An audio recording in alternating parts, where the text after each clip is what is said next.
अहमदाबाद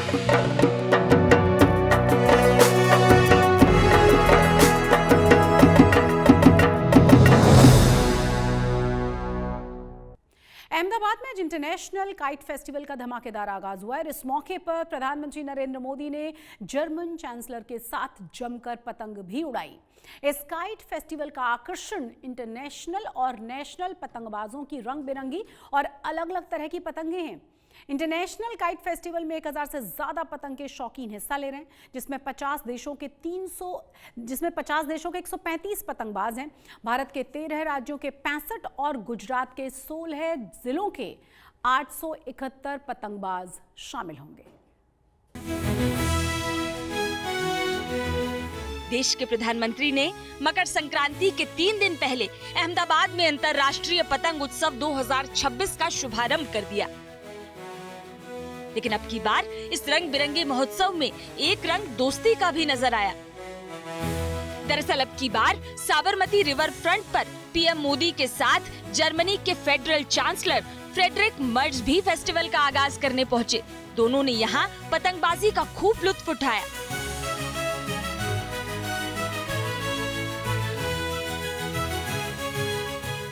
मेरे पीछे की तरफ की तस्वीरें आप देख पा रहे हैं इंटरनेशनल काइट फेस्टिवल, जिसकी शुरुआत प्रधानमंत्री नरेंद्र मोदी जब गुजरात के बतौर मुख्यमंत्री पर थे तभी से उन्होंने इंटरनेशनल काइट फेस्टिवल की शुरुआत अहमदाबाद में करवाई थी। अहमदाबाद के अलग अलग शहरों में भी काइट फेस्टिवल की शुरुआत उनके तरफ से करवाई गई थी, लेकिन अब ये 14वां एडिशन के जब प्रधानमंत्री खुद इस इंटरनेशनल काइट फेस्टिवल में अहमदाबाद रिवर फ्रंट पर मौजूद रहे हैं और साथ में जर्मन चांसलर फ्रेडरिच मर्ज भी उनके साथ मौजूद हैं। जो तस्वीरें सामने आ रही हैं ये इंटरनेशनल काइट फेस्टिवल की तस्वीरें हैं और जो पतंग फिलहाल प्रधानमंत्री उड़ा भी रहे हैं। अगर इस पतंग की खासियत की बात करें तो एक तरफ सरदार वल्लभ भाई पटेल की प्रतिमा यानी स्टैच्यू ऑफ यूनिटी है और दूसरी तरफ बर्मिंघम वॉल है, यानी कि एक तरह से कहे तो एकता के प्रतीक के रूप में इस पतंग को उड़ाई जा रही है, जो कि प्रधानमंत्री नरेंद्र मोदी द्वारा उड़ाई जा रही है। और एक तिरंगा वाला भी जो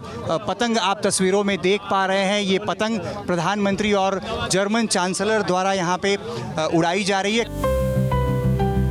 जर्मन चांसलर फ्रेडरिक मर्ज अपनी आधिकारिक यात्रा पर भारत में है। जर्मनी का चांसलर बनने के बाद मर्ज की ये पहली भारत यात्रा है, जिसका मकसद व्यापार, निवेश, रक्षा और महत्वपूर्ण तकनीकों में सहयोग बढ़ाना है। संयोग से मर्ज की भारत यात्रा की तारीखें मकर संक्रांति के त्योहार के पास पड़ी, सो उनके कार्यक्रम में पतंग महोत्सव के उद्घाटन को भी शामिल कर दिया गया। प्रधानमंत्री मोदी और चांसलर मर्ज के काइट फेस्टिवल में पहुंचने पर उनका जोरदार स्वागत किया गया। प्रधानमंत्री और जर्मन चांसलर की एक झलक पाने के लिए साबरमती नदी के किनारे सुबह से ही लोगों का मजमा जुटने लगा था। स्वागत के दौरान पीएम मोदी ने जर्मन चांसलर को उत्तरायण पर्व से जुड़ी सजावट, रीति रिवाजों और परंपराओं के बारे में भी बताया। आपको बता दें कि गुजरात में 12 से 14 जनवरी तक यूं ही इंटरनेशनल काइट फेस्टिवल का रंग जमा रहेगा।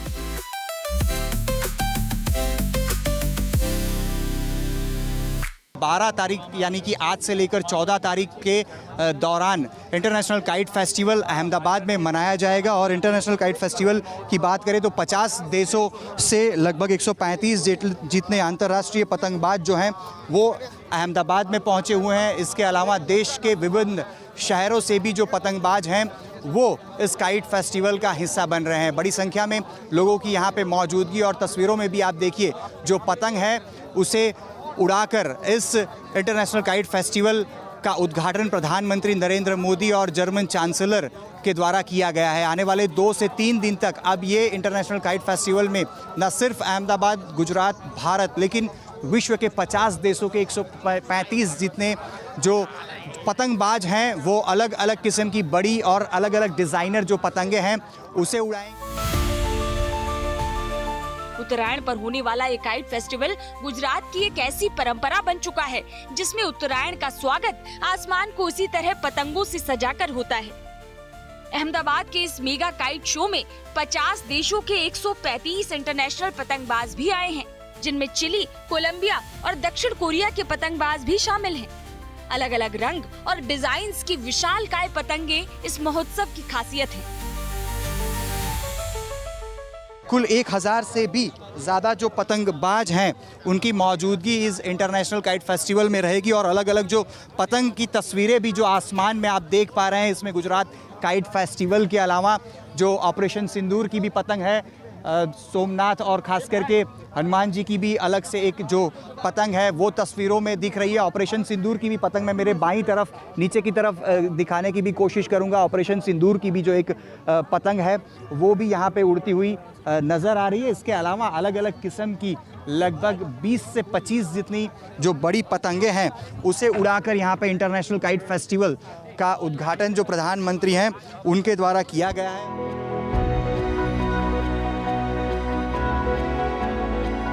आपको बता दें, इस साल गुजरात में काइट फेस्टिवल के 14वें संस्करण का आयोजन हो रहा है। कभी पीएम मोदी ने मुख्यमंत्री रहते हुए गुजरात में इस काइट फेस्टिवल की शुरुआत करवाई थी। आज ये फेस्टिवल दुनिया भर में गुजराती संस्कृति का प्रतीक बन चुका है। अहमदाबाद से अतुल तिवारी के साथ ब्यूरो रिपोर्ट।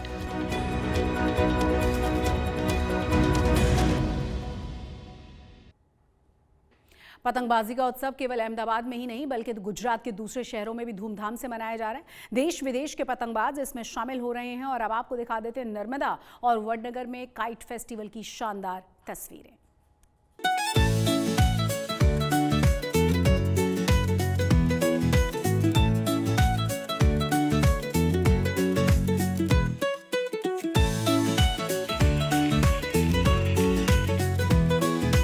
तिरंगे के रंग के गुब्बारों के साथ साथ आसमान में परवाज भर रही शानदार पतंगे बेहद मनमोहक माहौल पेश कर रही हैं। ये तस्वीरें गुजरात में नर्मदा जिले के एकता नगर की हैं। यहाँ पर सरदार पटेल की स्टैच्यू ऑफ यूनिटी के साए में इंटरनेशनल काइट फेस्टिवल 2026 का भव्य आयोजन किया जा रहा है। देश के कोने कोने से आए लोग इसमें भाग ले रहे हैं, देश की एकता और अखंडता का संदेश दे रहे हैं। मैं पतंगे कोई भी उड़ाऊं, मेन पतंग जो होती है वो मेरी भारत की पतंग है। देखिए, मैं भारतवासी हूँ और भारत को रिप्रेजेंट करता हूँ। आपने आज मेरे कॉस्ट्यूम भी देखे होंगे। हम लोग इस समय लोहड़ी का फेस्टिवल मना रहे हैं पंजाब में, और हमारे मकर संक्रांति जैसे यहाँ है, वहाँ बसंत पंचमी भी आता है, लोहड़ी भी आता है, तो वो येलो कलर को प्रतीक है। हम इंडिया की पतंग उड़ा रहे हैं और अभी हम यहाँ पे गुजरात में हैं, में भी कावड़िया। हमें यहाँ पे बहुत अच्छा लगा और हम कोशिश करेंगे, हवा अच्छी रही तो और भी अधिक पतंगे उड़ाएंगे। एकता नगर में भारत के अलावा कई और देशों के पतंगबाज भी काइट फेस्टिवल में अपने हुनर की नुमाइश कर रहे हैं। इनमें श्रीलंका, न्यूजीलैंड, इटली, जर्मनी और स्पेन के पतंगबाज शामिल हैं। ये सभी यहाँ पर पतंगबाजी के साथ साथ माहौल का भी खूब मजा ले रहे हैं। हम लोग न्यूजीलैंड से आए हैं। मेरा नाम दाशा है और मेरा ईवी है। हम यहाँ पर आकर काफी सम्मानित महसूस कर रहे हैं। यहाँ के लोग, यहाँ की संस्कृति, सब कुछ शानदार है। आप महसूस कर सकते हैं सभी लोग यहाँ घुल मिल रहे हैं, खुश हैं, माहौल का मजा ले रहे हैं।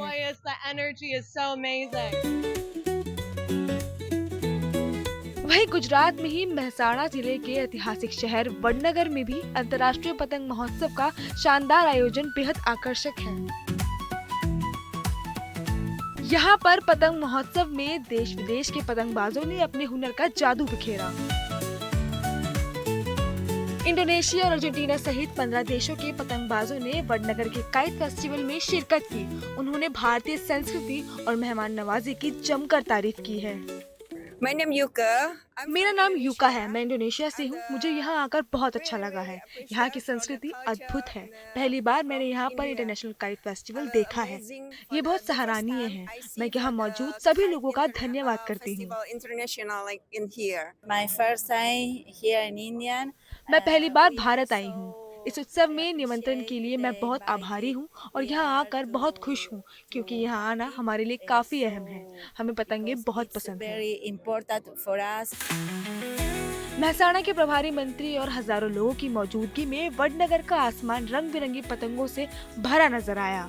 हर साल जनवरी में होने वाला इंटरनेशनल काइट फेस्टिवल न केवल मकर संक्रांति के मौके पर गुजरात की पतंग संस्कृति को बढ़ावा देता है, बल्कि दुनिया भर से पर्यटकों को भी आकर्षित करता है। नर्मदा से नरेंद्र पेपरवाला और वडनगर से मनीष मिस्त्री के साथ ब्यूरो रिपोर्ट। पतंगबाजी के शौकीन लोगों के लिए अब मकर संक्रांति पर पतंगबाजी करने का इंतजार है। ऐसे में पतंग वो बाजारों से अच्छी खासी चहल पहल नजर आ रही है। लोग अलग अलग डिजाइन के रंग वाली पतंगे खरीद रहे हैं। बाजार में एक से एक बढ़कर पतंगे मौजूद हैं। ऑपरेशन सिंदूर की थीम वाली पतंगे शौर्य का गान भी कर रही हैं, जबकि फिल्मी सितारों की तस्वीरें वाली पतंगे फिजा में खुशनुमा एहसास घोल रही हैं।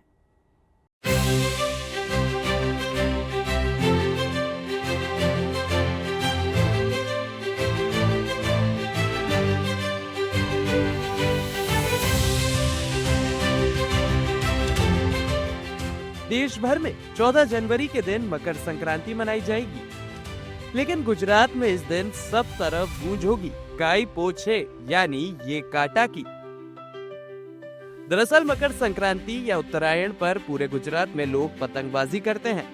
इतना ही नहीं, इस दौरान कई लोग परिवार के साथ एक दूसरे के घर जाते हैं और एक साथ पतंग उड़ाकर ये हर्षोल्लास के साथ उत्तरायण मनाते हैं। उत्तरायण हर्षोल्लास के साथ तो मनाया ही जाता है, लेकिन यह त्योहार कई लोगों के लिए रोजगार का माध्यम बनता है। बाजारों में पतंग और मांझे की लोग भरपूर खरीदारी करते हैं। उत्तरायण यानी मकर संक्रांत, और मकर संक्रांत की जब बात होती है और बात कर लें गुजरात की, तो ये त्यौहार बहुत ही महत्वपूर्ण गुजरातियों के लिए माना जाता है, क्योंकि 14 और 15 जनवरी के दिन मकर संक्रांत मनाई जाती है और इस दिन आसमान में रंग बिरंगी पतंग लोग उड़ाते हैं और उत्तरायण का त्यौहार मनाते हैं। मेरे पीछे की तरफ की आसपास की जो तस्वीरें आप देख पा रहे हैं, ये कालूपुर में स्थित दुकान की तस्वीर है, जहां पे पतंग बनाए जाते हैं और पतंग बेचे भी जाते हैं। पतंग दुकानदार दिवाली के बाद पतंग बनाने के लिए कारीगरों को यूपी और बिहार से भी बुलाते हैं और इसके बाद पतंगबाजों की डिमांड के मुताबिक ऐसी पतंग डिजाइन करके देते हैं जो उनको पसंद आए। इस साल ऑपरेशन सिंदूर वाले पतंग की अच्छी डिमांड है। जो गरीब तबके के हैं उनका दारोमदार इसी पे चीज़ पे है, तो हम पतंग बनाते हैं, उनको रोजी रोटी मिलती है, मजदूरी मिलती है और ये पतंग पूरे देश में जाती है। अभी उत्तरायण बाद हमारा काम चलेगा, जो तुम्हारे पंजाब माल जाएगा, पंजाब के बाद जम्मू कश्मीर जाएगा साहब, फिर तुम्हारे महाराष्ट्र चालू हो जाएगा महाराष्ट्र, उसके बाद दिल्ली माल भेजेंगे और फिर यहाँ का स्टार्ट हो जाता है।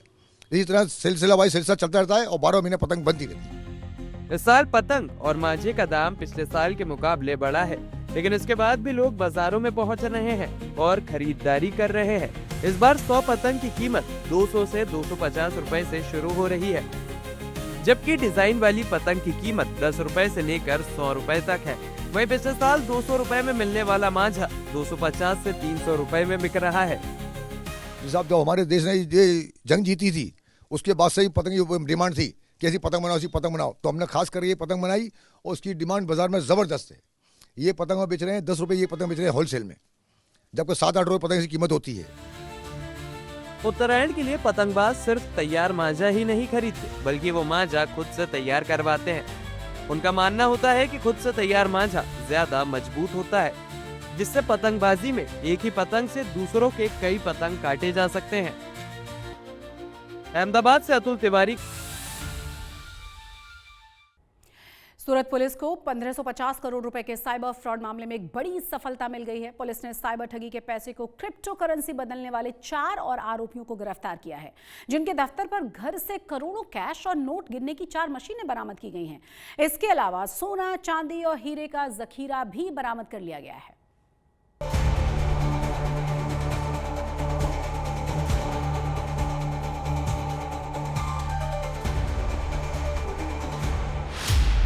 $1550 करोड़ के साइबर फ्रॉड केस में बड़ा एक्शन।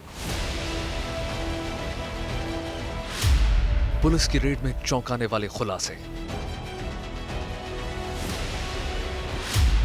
2 करोड़ कैश और नोट गिनने की मशीनें बरामद।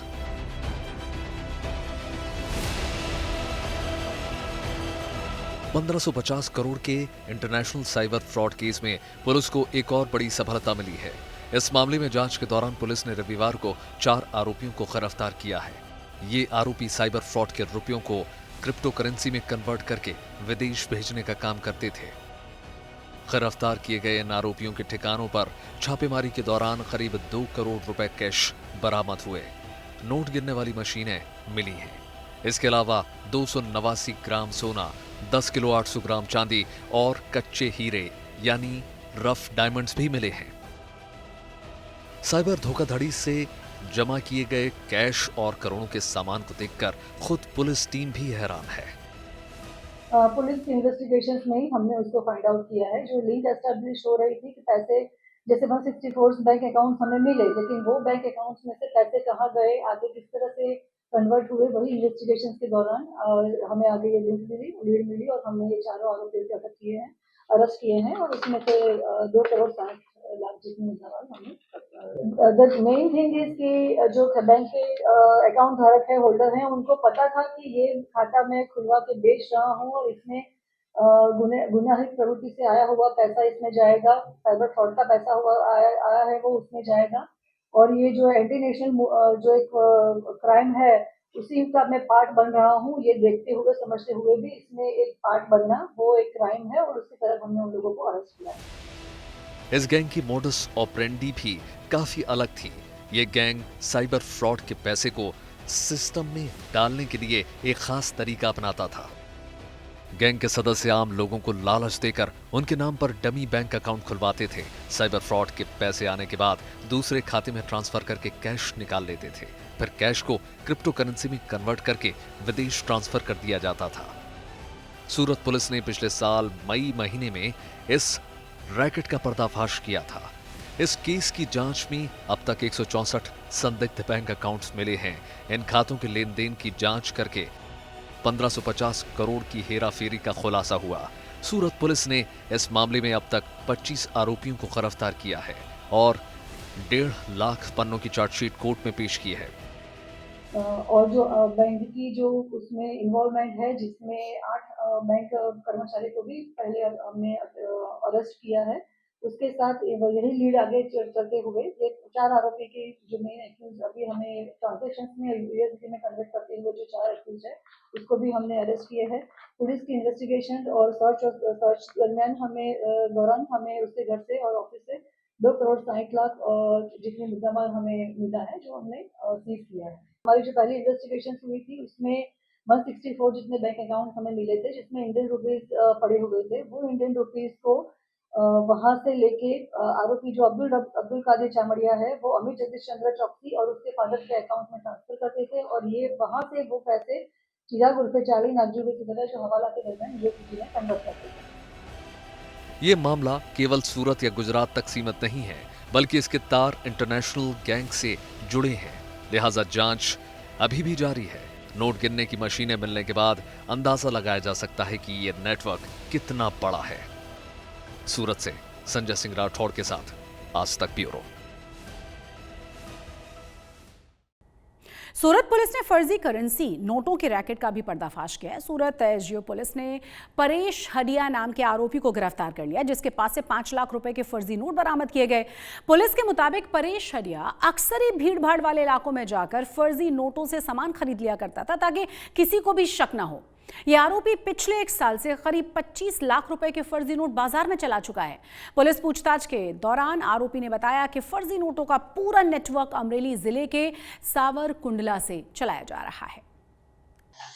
एसओजी ने वराछा मिनी रोड के पास से एक थैले के साथ एक आरोपी को पकड़ा जिसका नाम है परेश हडिया। इसके पास से 5 लाख की 500 की दर की नोटें बरामद हुई है और ये इसकी एमओ ये है कि ये 500 की नोटें अलग अलग जगह पे सर्कुलेट करता था। जैसे भीड़ भाड़ वाले इलाके हो, पान के गल्ले हो, चाय की टपरी हो, तो वहाँ पे जाके जहाँ भीड़ भाड़ रहती है तो इजीली सर्कुलेट कर देता था। इसका एक और जो पार्टनर है जिसका नाम है राजू वागमसी, जो सावरकुंडला का रहने वाला है, वो इसको ये नोटें है ट्रैवल्स के थ्रू पार्सल करके सावरकुंडला से यहाँ भेजता था और ये छूटक में इसको सर्कुलेट करता था। जूनागढ़ से एक चौंकाने वाली खबर सामने आई जो एक दौर की शानदार अभिनेत्री परवीन बॉबी से जुड़ी हुई है। जूनागढ़ के दीवान चौक इलाके में मौजूद परवीन बॉबी के पारिवारिक महल के कुछ हिस्सों को आंशिक रूप से तोड़ दिया गया है। हैरानी की बात यह है कि पुलिस प्रशासन को इसकी भनक तक न लगी और ये महल बॉबी वंश की ऐतिहासिक विरासत का प्रतीक माना जाता है। अचानक से हुए इस डिमोलिशन ने न सिर्फ बॉबी परिवार के वारिसों को परेशान करके रख दिया है, बल्कि प्रशासनिक व्यवस्था पर भी अब सवाल उठाए जा रहे हैं। परवीन बॉबी जूनागढ़ के प्रसिद्ध बॉबी वंश की वारिस थीं और उनके पिता जूनागढ़ नवाब के दरबार में दीवान के पद पर थे। ये जो आप मिलकत देख रहे हो, यहाँ से मैं छोटा बड़ा हुआ हूँ। ये हमारी दादी की मिलकत हुआ करती थी कभी, और अभी मालूम पड़ा हुआ है कि भाई जूनागढ़ कोई डिमोलेशन में इसको जर्जरित था कि जो कुछ भी है वो पाड़ दिया गया है। आज इसकी मिल्कत का जो है वो केस चल रहा है कोर्ट में। 3 केस किए हुए, एक केस तो जीत चुके हैं हम लोग, पर अभी क्या हो सकता है वो हम जो पुरावा सब एकत्रित कर रहे हैं, जो भी है रिकॉर्ड में से, वो सब मिलने के बाद हम आगे बढ़ेंगे कि इसमें क्या हो सकता है। महानायक अमिताभ बच्चन के दीवानों की कमी नहीं है, लेकिन सूरत के कारोबारी सुनील शाह की बात कुछ और ही है। सुनील शाह ने यह ठान लिया था कि जब तक महानायक नहीं आएंगे वो अपने घर का गृह प्रवेश नहीं करेंगे। आखिर उनकी तपस्या का फल मिला। 19 महीने के इंतजार के बाद वो घड़ी आई। अमिताभ बच्चन सुनील शाह के घर पहुंचे और उनके हाथों सुनील शाह के गृह प्रवेश का काम शुरू हुआ।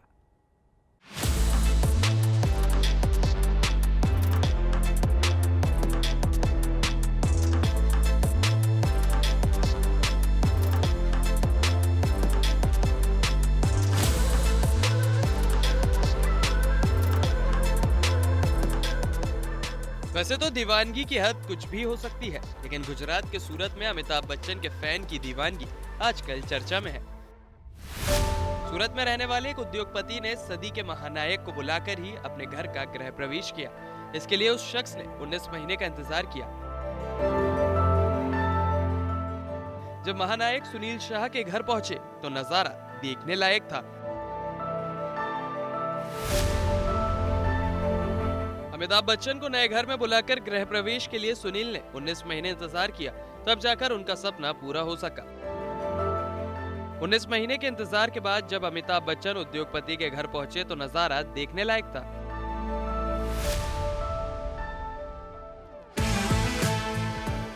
अमिताभ बच्चन के इस खास फैन ने अमिताभ बच्चन के लिए अपने नए घर में एक अलग से कमरा बनवाया है, जिसमें अमिताभ बच्चन की यादों से जुड़ी तमाम तस्वीरें और उनके द्वारा केबीसी में पहने गए ब्लेजर को सजा कर रखा है।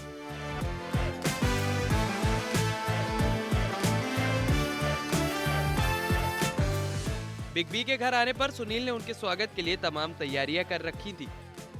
सुनील शाह ने अमिताभ के पहुंचने पर रिबन कटवाकर गृह प्रवेश करवाया था।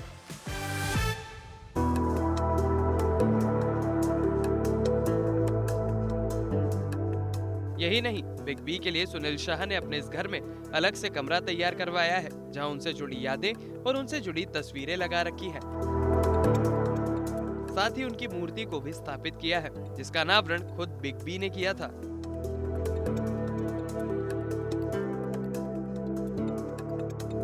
केबीसी में अमिताभ बच्चन के पहने ब्लेजर से लेकर कई पुरानी तस्वीरों को सहेज कर रखा गया है।